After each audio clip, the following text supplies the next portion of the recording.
What is Holy War X even about at this point? I'm so kerfuggled right now, honestly. So if you guys didn't know, Holy War X dropped sort of a trailer or like kind of a devlog or something like that for Ice Magic and Fire Magic for Holy War X. And so basically, they just went over some of the things that we haven't seen fully, some of the magics we haven't seen so far. They start off with showing us break magic, which is in the anime, and I honestly think they actually did it justice, considering the fact that the way it was used in the anime was like with the sword. But it's been a while since I watched the anime, so I can't even really remember what happened in the anime. So after that, they showed us how they improved upon the fire magic, or blaze magic now they call it, from the actual anime, because in the anime it was just straight trash. The guy that used it was, they just improved upon it like a ton. They basically just made a whole like new fire magic essentially.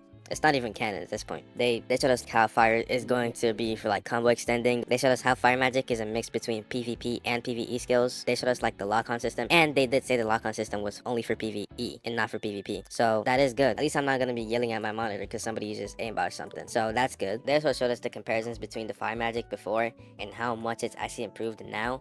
And I honestly think it looks very good. I mean, not really much more you could expect. It looks absolutely phenomenal, honestly. And they said they want the PvP to be more of a kind of less spamming magic skills, but more of M1s and using the combos, like throwing people, you know, all the combo mechanics instead of like just relying solely on magic. And I totally agree with that. Alpharex also said that he doesn't want infinite combos in the game, and he's really patched up a lot of things because testers were finding infinite combos, and he didn't want us to be like GPO. Anyways, moving on. The rest was essentially just showing off the fire moves. And now onto the ice moves. Now, apart from the ice moves, some magic moves in the game actually have holding variants. In the case of ice, the first move can be held to like release a projectile instead of a burst kind of move. Pushes you back too, so you can't really combo extend from what I've seen from it. It's pretty basic stuff. Then they showed like the comparisons between the first ice move and the current ice move now, which I think is like a massive difference. And you know, they showed the other ice moves, which is pretty standard for what you could expect for ice moves. Again, you can hold moves down to like do different variants of it, which I honestly love and appreciate about the game.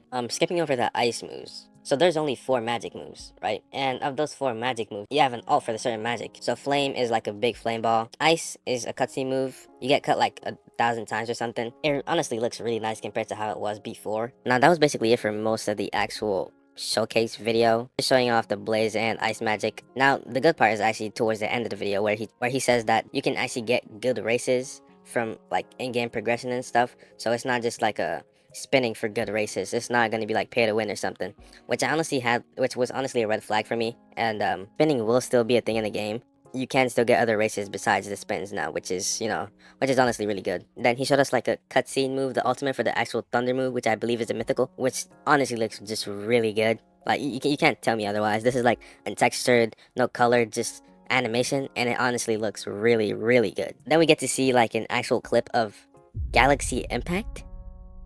What? Bro, now this is probably what's gonna be in the thumbnail of the video, but like, bro, what business does Galaxy Impact from One Piece have anything to do with 7 Deadly Sins, bro? That's crazy. The effects do look nice. I honestly do like it. You know, adding other things from just other animes is really nice. I honestly didn't even want it to be locked behind just 7 Deadly Sins, because they would eventually run out of content. In the case of Rosie's, right? Yeah, there's a lot of content to cover, so they don't really need to worry about it. But as for 7 Deadly Sins, it's quite different. Anyways, they start off with guns, a boss intro for like a gorilla boss or something like that. And that was basically it for the Holy War X trailer thingy. I don't really know what I'm gonna title this video, but hey, if you guys want me to make more Holy War X content in the future, when like we get more stuff about the game, feel free to let me know, or just like up the video. If you get this video to 20 likes, then I'll know that you guys want me to make more videos on Holy War X in the future. Anyways, like and subscribe if you enjoyed this video, and I'll see you in the next one. Peace.